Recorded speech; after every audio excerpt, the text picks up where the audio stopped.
They were loud, they were fast, and for a brief moment in history, they ruled the road. In the 1960s, American car companies didn't build vehicles to save fuel or protect the environment. They built machines designed to dominate, massive engines, thunderous exhausts, and absolutely no fear. These were American muscle cars. But just as quickly as they rose to power, they vanished. Horsepower disappeared. Engines shrank. Legends died. So what really happened? What killed the muscle car? And why is it making a comeback, only to face extinction again? This is the rise, fall, and rebirth of the American muscle car.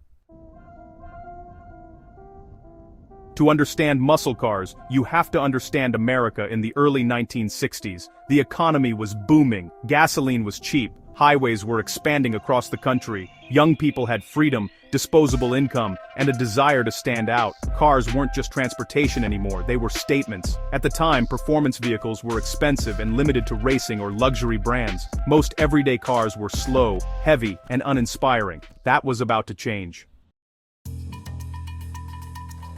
In 1964, Pontiac made a decision that changed automotive history. They took a large V8 engine and placed it into a mid-sized car. They called it the Pontiac GTO. It wasn't supposed to be revolutionary, but it was. Suddenly, massive horsepower was affordable. Speed was no longer exclusive. The GTO proved one thing clearly: Americans wanted power. Ford reacted immediately. That same year, they introduced the Mustang. Stylish, customizable, and fast enough to excite young drivers, the Mustang became an instant phenomenon. Ford sold over 1 million units in just 18 months. That success sent a message to every automaker in Detroit. The muscle car war had begun. Chevrolet responded with the Camaro, Dodge unleashed the Charger, Plymouth entered the fight with the Barracuda. Every year, engines got bigger, horsepower numbers climbed, acceleration mattered more than efficiency, safety was an afterthought, fuel economy didn't matter, what mattered was the quarter mile. Muscle cars dominated drag strips, streets, and pop culture. They appeared in movies, music, and advertising. For young Americans, owning a muscle car wasn't about logic, it was about identity. The sound of a V8 wasn't noise. It was freedom.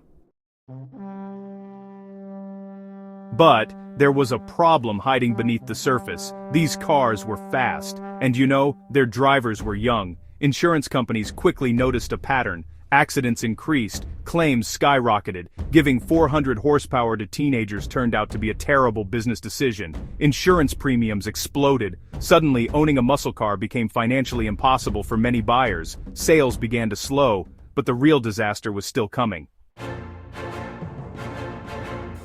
In 1973, the world changed overnight. The global oil crisis hit the United States hard. Fuel shortages spread across the country. Gas prices quadrupled. Long lines formed at gas stations. For the first time, Americans worried about fuel, and muscle cars had a problem. Many of them struggled to get 8 miles per gallon.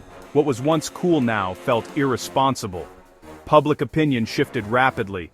Big engines became liabilities. At the same time, the government stepped in. New emissions laws were introduced to fight pollution. Safety regulations became stricter. Manufacturers were forced to detune engines. Compression ratios dropped. Horsepower disappeared. Legendary V8s were choked and restricted. Cars that once dominated drag strips now struggled to move quickly. By the mid-1970s, muscle cars were shells of their former selves. The golden age was over.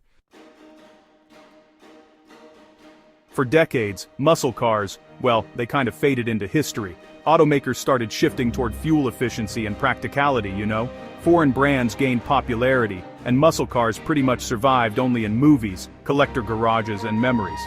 Enthusiasts did their best to preserve the legends, but honestly, the industry had moved on. It really seemed unlikely that muscle cars would ever return. Then, technology caught up. Advances in engine management, fuel injection, and computer controls totally changed what was possible. Manufacturers could now build cars that were powerful, reliable, and compliant with regulations. In the early 2000s, familiar names returned. Mustang, Camaro, Challenger. Retro styling met modern engineering, and just like that, the muscle car was back. The 2010s marked a shocking resurgence. Dodge introduced the Hellcat, then the Demon. Ford unleashed the Shelby GT 500. Factory cars now produced 700, 800, even more horsepower, straight from the showroom. These cars were faster than anything from the 1960s and far safer too. Many enthusiasts called it the second golden age of horsepower. American muscle was alive again. But once again, warning signs appeared. Emissions regulations tightened worldwide. Governments pushed aggressively toward electrification. Large V8 engines became harder to justify. Then came the announcement. Dodge officially ended the Hemi V8. A symbol of American muscle was gone. Once again, the era was ending. Today, muscle cars are evolving again. Electric motors deliver instant torque. Acceleration is faster than ever. Cars like the electric Charger Daytona promise extreme performance. But, something is missing. There's no roar, no vibration, no mechanical drama. The experience has changed. The speed remains. The soul is debated. The American muscle car was never just about numbers. It was about emotion, sound, feeling. It represented rebellion, confidence, and excess. While engines may change, the legacy remains. We may never see another era like the 1960s, but the spirit of American muscle lives on.